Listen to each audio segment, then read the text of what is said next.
आदरणीय अध्यक्ष जी, नए संसद भवन का ये प्रथम और ऐतिहासिक सत्र है। मैं सभी माननीय सांसदों को और सभी देशवासियों को बहुत बहुत शुभकामनाएं देता हूं।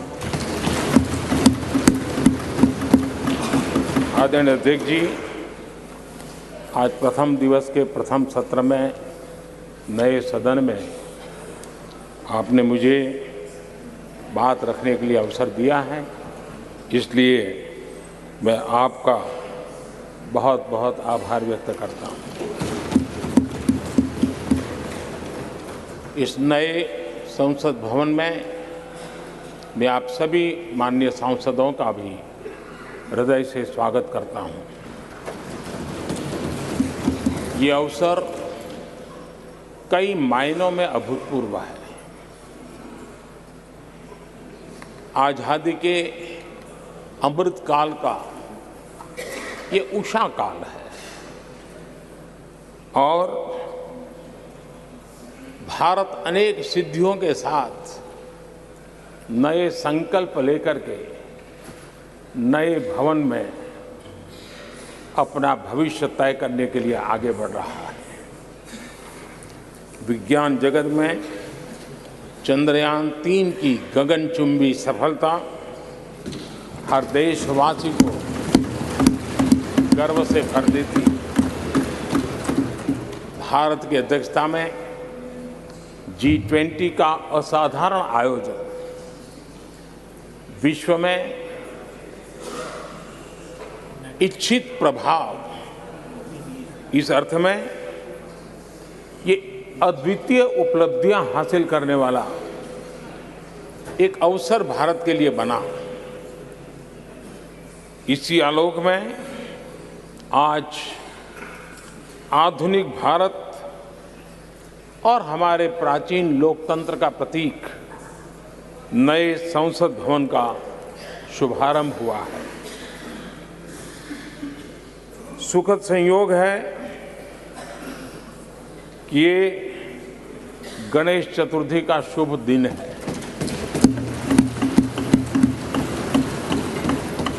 गणेश जी शुभता और सिद्धि के देवता है।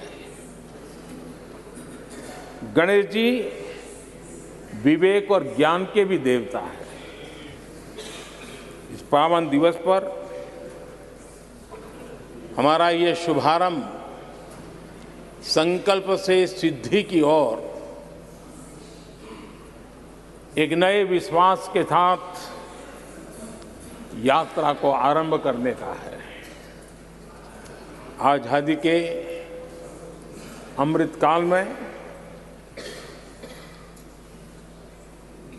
हम जब नए संकल्पों को लेकर के चल रहे हैं, तब अब जब गणेश चतुर्थी का पर्व आज है, तब लोकमान्य तिलक की याद आना बहुत स्वाभाविक है।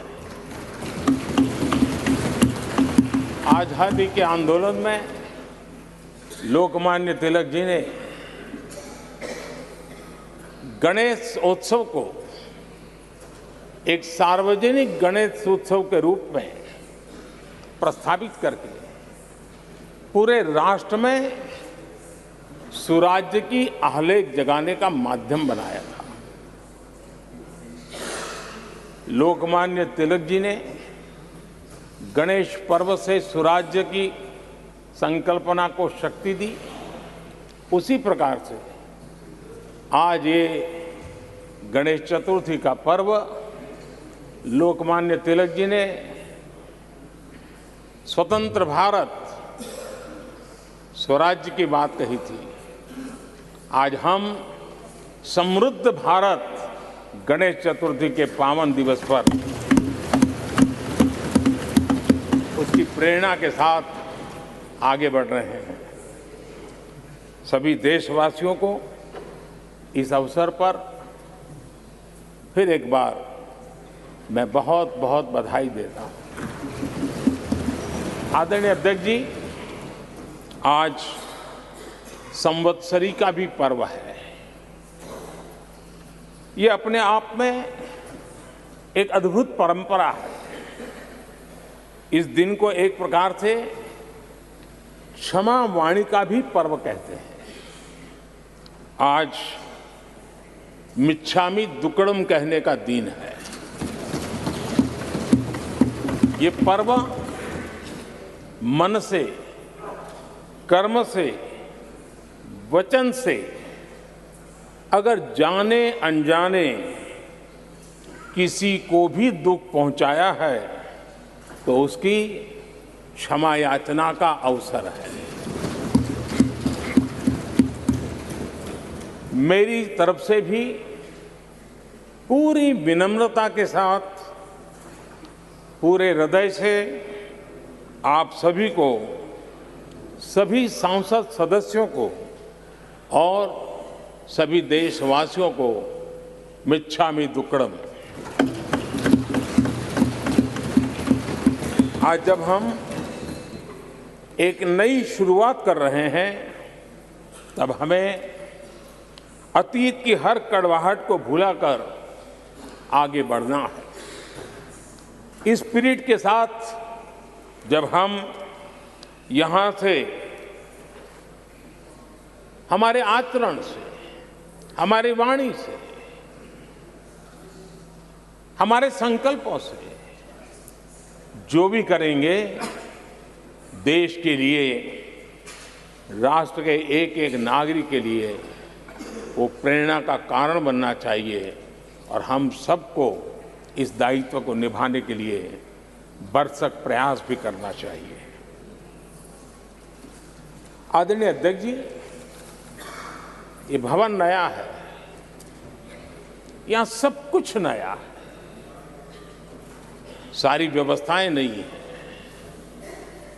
यहां तक आपके सब साथियों को भी आपने एक नए रंग रूप के साथ प्रस्तुत किया है।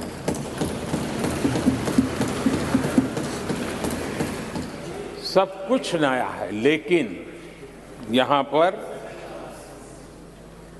कल और आज को जोड़ती हुई एक बहुत बड़ी विरासत का प्रतीक भी मौजूद है। वो नया नहीं है, वो पुराना है और वो आजादी की पहली किरण का स्वयं साक्षी रहा है जो आज अभी हमारे बीच उपस्थित है। वो हमारे समृद्ध इतिहास को जोड़ता है और जब आज हम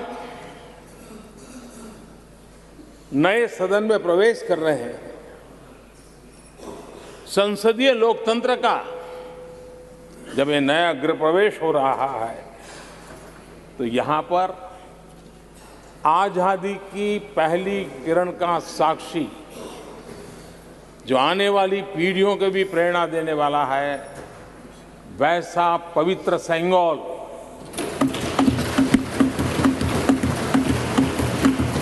और ये वो सेंगोल है जिसको भारत के प्रथम प्रधानमंत्री पंडित नेहरू का स्पर्श हुआ था। ये पंडित नेहरू के हाथों में पूजा विधि कर करके आजादी के पर्व का प्रारंभ हुआ था और इसलिए एक बहुत महत्वपूर्ण अतीत को उसके साथ ये सेंगोल हमें जोड़ता है। तमिलनाडु की महान परंपरा का वो प्रतीक तो है ही, देश को जोड़ने का भी, देश की एकता का भी वो प्रतीक है। और हम सभी माननीय सांसदों को हमेशा जो पवित्र सेंगोल पंडित नेहरू के हाथ में शोभा देता था, वो आज हम सब की प्रेरणा का कारण बन रहा है। इससे बड़ा गर्व क्या हो सकता है। आदरणीय अध्यक्ष जी,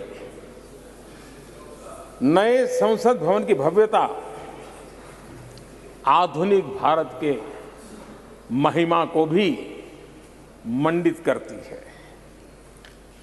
हमारे श्रमिक, हमारे इंजीनियर्स, हमारे कामगारों, उनका पसीना इसमें लगा है और कोरोना काल में भी उन्होंने जिस लगन से इस काम को किया है, क्योंकि मुझे कार्य जब चल रहा था तब उन श्रमिकों के बीच आने का बार बार मौका मिलता था और खास करके मैं उनके स्वास्थ्य को लेकर के उनसे मिलने आता था।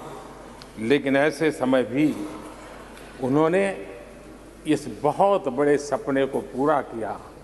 आज मैं चाहूँगा कि हम सब हमारे उन श्रमिकों का, हमारे उन कामगारों का, हमारे इंजीनियर्स का हृदय से धन्यवाद करें, हृदय से, क्योंकि उनके द्वारा निर्मित भावी पीढ़ियों को प्रेरणा देने वाला है। और 30,000 से ज़्यादा श्रमिक बंधुओं ने परिश्रम किया है, पसीना बहाया है इस भव्य व्यवस्था को खड़ी करने के लिए, और कई पीढ़ियों के लिए ये बहुत बड़ा योगदान है। माननीय अध्यक्ष जी, मैं उन श्रमयोगियों का नमन तो करता ही, लेकिन एक नई परंपरा का प्रारंभ हो रहा है, इसका मुझे अत्यंत आनंद है। इस सदन में एक डिजिटल बुक रखी गई है, जिस डिजिटल बुक में उन सभी श्रमिकों के पूरा परिचय इसमें रखा गया है, ताकि आने वाली पीढ़ियों को पता चलेगा कि हिंदुस्तान के किस कोने से कौन श्रमिक ने आकर के इस भव्य इमारत को, यानी उनके पसीने को भी अमरत्व देने का प्रयास इस सदन में हो रहा है। ये एक नई शुरुआत है, शुभ शुरुआत है और हम सब के लिए गर्व की शुरुआत है। मैं इस अवसर पर 140 करोड़ देशवासियों की तरफ से, मैं इस अवसर पर लोकतंत्र की महान परंपरा की तरफ से हमारे इन श्रमिकों का अभिनंदन करता हूं। आदरणीय अध्यक्ष जी, हमारे यहां कहा जाता है यत् भावो तद् भवति, और इसलिए हमारा भाव जैसा होता है वैसे ही कुछ घटित होता है। यद् भावो तद् भवति, और इसलिए हम जैसी भावना करते हैं और हम जैसी भावना करके प्रवेश किया है, मुझे विश्वास है भावना भीतर जो होगी हम भी वैसे ही खुद भी बनते जाएंगे, और वो बहुत बड़ी स्वाभाविक है। भवन बदला है, मैं चाहूंगा भाव भी बदलना चाहिए, भावना भी बदलनी चाहिए।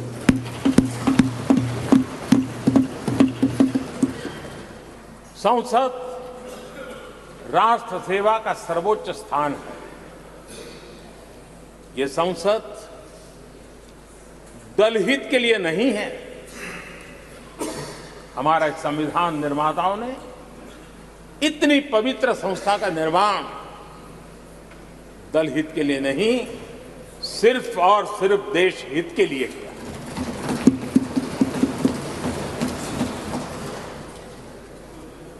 नए भवन में हम सभी अपने वाणी से, विचार से, आचार से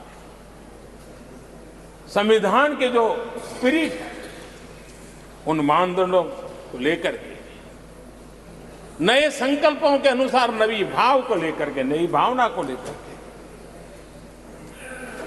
मैं आशा करता हूं अध्यक्ष जी, आप कल भी कह रहे थे, आज भी कह रहे थे, कभी स्पष्ट कह रहे थे, कभी थोड़ा लपेट कर भी कह रहे थे, हम सांसदों के व्यवहार के संबंध में मैं मेरी तरफ से आपको आश्वासन देता हूं कि हमारा पूरा प्रयास रहेगा, और मैं चाहूंगा कि सदन के नेता के नाते हम सभी सांसद आपकी आशा अपेक्षा में खरे उतरें, हम अनुशासन का पालन करें, देश हमें देखता है, आप जैसा दिशा निर्देश करें।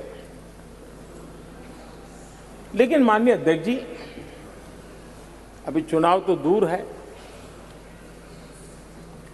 और जितना समय हमारे पास बचा है इस पार्लियामेंट के, मैं पक्का मानता हूं कि यहां जो व्यवहार होगा ये निर्धारित करेगा कि कौन यहां बैठने के लिए व्यवहार करता है और कौन वहां बैठने के लिए व्यवहार करता है। जो वहां ही बैठे रहना चाहता है उसका व्यवहार क्या होगा, और जो यहां आकर के भविष्य में बैठना चाहता है उसका व्यवहार क्या होगा, इसका फर्क बिल्कुल आने वाले महीनों में देश देखेगा और उनके बर्ताव से पता चलेगा, ये मुझे पूरा विश्वास है। आदरणीय अध्यक्ष जी, हमारे यहां वेदों में कहा गया है, सम्यच्चः सब्रता भूत्वा वाचम वदत भद्रया, अर्थात हम सब एक मत होकर, एक समान संकल्प लेकर कल्याणकारी सार्थक संवाद करें। यहां हमारे विचार अलग हो सकते हैं, विमर्श अलग हो सकते हैं, लेकिन हमारे संकल्प एकजुट ही होते हैं, एकजुट ही रहते हैं, और इसलिए हमें उसकी एकजुटता के लिए भी भरपूर प्रयास करता रहना चाहिए। आदरणीय अध्यक्ष जी, हमारी संसद ने राष्ट्रहित के तमाम बड़े अवसरों पर ही इसी भावना से काम किया है। न कोई इधर का है न उधर का है, सब कोई राष्ट्र के लिए करते रहे। मुझे आशा है कि इस नई शुरुआत के साथ इस संवादीय के वातावरण में और इस संसद के पूरे डिबेट में हम उस भावना को जितनी ज्यादा मजबूत करेंगे, हमारी आने वाली पीढ़ियों को अवश्य हम प्रेरणा देंगे। संसदीय परंपराओं की जो लक्ष्मण रेखा है, उन लक्ष्मण रेखा का पालन हम सबको करना चाहिए, और वो स्पीकर महोदय की अपेक्षा को हमें जरूर पूरा करने की कोशिश करनी चाहिए। आदरणीय अध्यक्ष जी, लोकतंत्र में राजनीति, नीति और शक्ति का इस्तेमाल ये समाज में प्रभावी बदलाव का एक बहुत बड़ा माध्यम होता है, और इसलिए स्पेस हो या स्पोर्ट्स हो, स्टार्टअप्स हो या सेल्फ हेल्प ग्रुप हो, हर क्षेत्र में दुनिया भारतीय महिलाओं की ताकत देख रही है। G20 की अध्यक्षता, विमेन लेड डेवलपमेंट की चर्चा, आज दुनिया इसका स्वागत कर रही है, स्वीकार कर रही है। दुनिया समझ रही है कि सिर्फ महिलाओं के विकास की बात इनफ नहीं है। हमें मानव जाति की विकास यात्रा में उस नए पड़ाव को अगर प्राप्त करना है, राष्ट्र के विकास यात्रा में हमने नई मंजिलों को पाना है, तो ये आवश्यक है कि विमेन लेड डेवलपमेंट को हम बल दें, और G20 में भारत की इस बात को विश्व ने स्वीकार किया है। महिला सशक्तिकरण की हमारी हर योजना ने महिला नेतृत्व करने की दिशा में बहुत सार्थक कदम उठाए हैं। आर्थिक समावेश को ध्यान में रखते हुए जनधन योजना शुरू की। 50 करोड़ लाभार्थियों में से भी अधिकतम महिला बैंक अकाउंट के धारक बनी है। ये अपने आप में बहुत बड़ा परिवर्तन भी है, नया विश्वास देता है। जब मुद्रा योजना रखी, ये देश गर्व कर सकता है कि उसमें बिना बैंक गारंटी 10 लाख रुपए की लोन देने की योजना, और उसका लाभ पूरे देश में सबसे ज्यादा महिलाओं ने उठाया। महिला एंटरप्रेन्योर का एक पूरा वातावरण देश में नजर आया। पीएम आवास योजना, पक्के घर, ये भी उसकी रजिस्ट्री ज्यादातर महिलाओं के नाम हुई, महिलाओं का मालिकाना हक बना। आदरणीय अध्यक्ष जी, हर देश की विकास यात्रा में ऐसे माइलस्टोन आते हैं जब वो गर्व से कहता है कि आज के दिन हम सब ने नया इतिहास रचा है। ऐसे कुल पल जीवन में प्राप्त होते हैं। और आदरणीय अध्यक्ष जी, नए सदन के प्रथम सत्र के प्रथम भाषण में मैं बड़े विश्वास और गर्व से कह रहा हूं कि आज की ये पल, आज का ये दिवस, संवत्सरी हो, गणेश चतुर्थी हो, उससे भी आशीर्वाद प्राप्त करते हुए इतिहास में नाम दर्ज करने वाला समय है।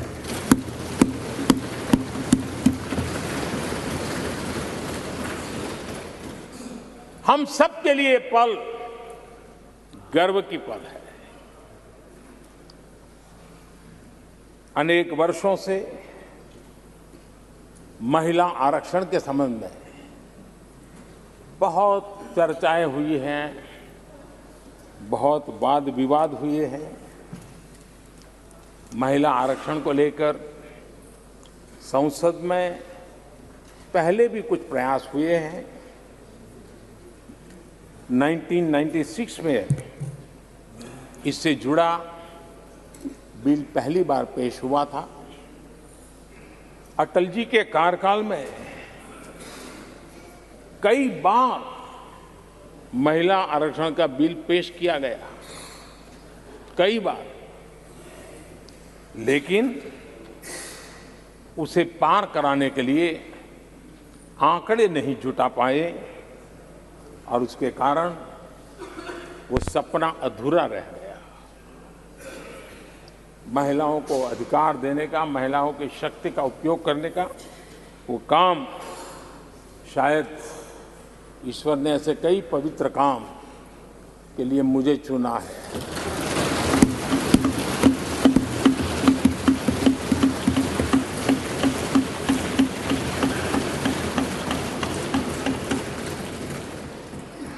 एक बार फिर हमारी सरकार ने इस दिशा में कदम बढ़ाया है। कल ही कैबिनेट में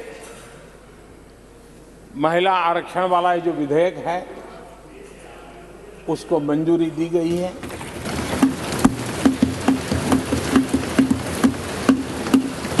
आज 19 सितंबर की ये तारीख इसीलिए इतिहास में अमरत्व को प्राप्त करने जा रहे हैं।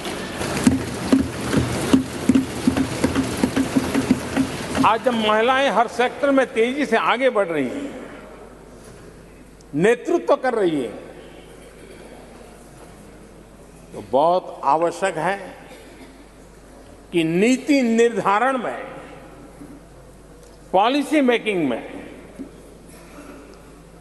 हमारी माताएं, बहनें, हमारी नारी शक्ति अधिकतम योगदान दें, ज्यादा से ज्यादा योगदान।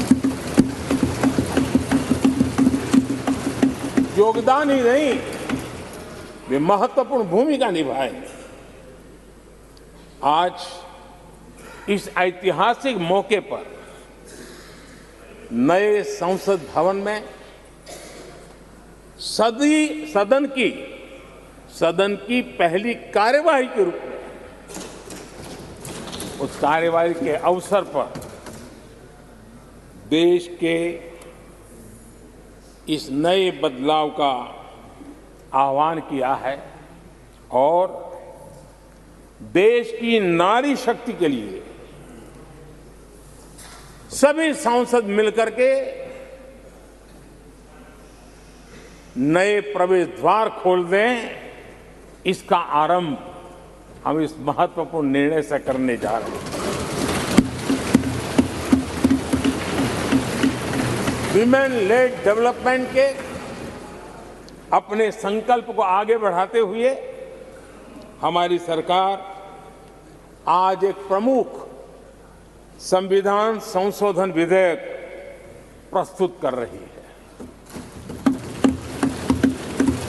इस विधेयक का लक्ष्य लोकसभा और विधानसभाओं में महिलाओं की भागीदारी का विस्तार करने का है।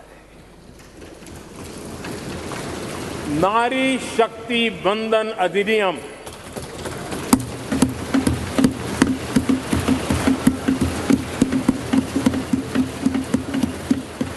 नारी शक्ति वंदन अधिनियम, इसके माध्यम से हमारा लोकतंत्र और मजबूत होगा।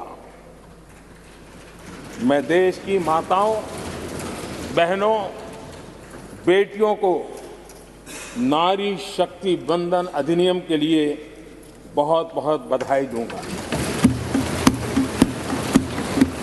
मैं सभी माताओं, बहनों, बेटियों को आश्वस्त करता हूं कि हम इस बिल को कानून बनाने के लिए संकल्पबद्ध है।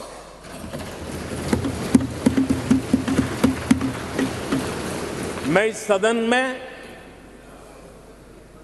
सभी साथियों से आग्रहपूर्वक निवेदन करता हूं, आग्रह भी करता हूं, और जब एक पावन शुरुआत हो रही है, पावक विचार हमारे सामने आया है, तो सर्वसम्मति से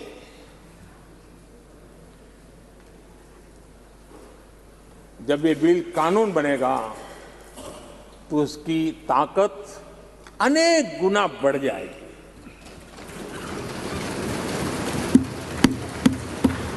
और इसलिए मैं सभी माननीय सांसदों से, दोनों सदन के सभी माननीय सांसदों से इसे सर्वसम्मति से पारित करने के लिए प्रार्थना करते हुए आपका आभार व्यक्त करता हूं कि इस नए सदन के प्रथम सत्र में मुझे आपने मेरी भावनाओं को व्यक्त करने का अवसर दिया। बहुत बहुत धन्यवाद।